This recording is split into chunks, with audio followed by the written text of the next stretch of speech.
Mu gihe hari abakenyezi benshi usanga ataco bakora ngo binjirize imiryango yabo, Giruko agize Sandrine arongoye ishirahamwe ry'abakenyezi b'abamizirima Groupement des Femmes mu rurimi rw'igifaransa, avuga ko abakenyezi b'abamizirima bakwiye guhaguruka bahagira ico baterereye mu miryango yabo. Yabishikirije kuri uno wa kabiri igenekerezo rya 15 Ntwarante umwaka wa 2022 mu gihe bari bahejeje kuronswa ingurane y'amafaranga bahawe n'abasanzwe babashigikira mu migambi yo kwiteza imbere, ariko ngo ayo mafaranga akaba azosubizwa.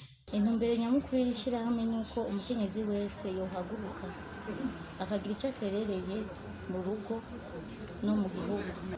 Abakenyezi benshi bari bakeneye gukora, ariko burya nibaronka uburyo bukwiye bwo guhaguruka kuri batangure gukora, kuko muri iri shirahamwe benshi bakeneye kudandaza biyungunganya mu by'ubuzima bagira n'iterambere ry'igihugu. Avuga ko vyari bigoye ku mupfasoni w'umumizirima aja mu mashirahamwe, ariko ngo ubu bose bategerezwa guhaguruka bagateza imbere imiryango yabo. Byari byoroshe cyane, ariko kuri iki kiringo tugeze ko muri iyi myaka tugezeho umupfasoni wese arifuza guhaguruka, byorabonerana kubera uburyo bwo gukora baburasutse ibasunika kubera bashobore gukora. Turasavye leta tamvyeyi ko yodufata mu mugongo n'abagira neza bose aho bari bose badufashe, kuko umukenyezi w'umwisiramukazi ahaguruke ashobore kugira ico akoze mu rugo no mu gihugu.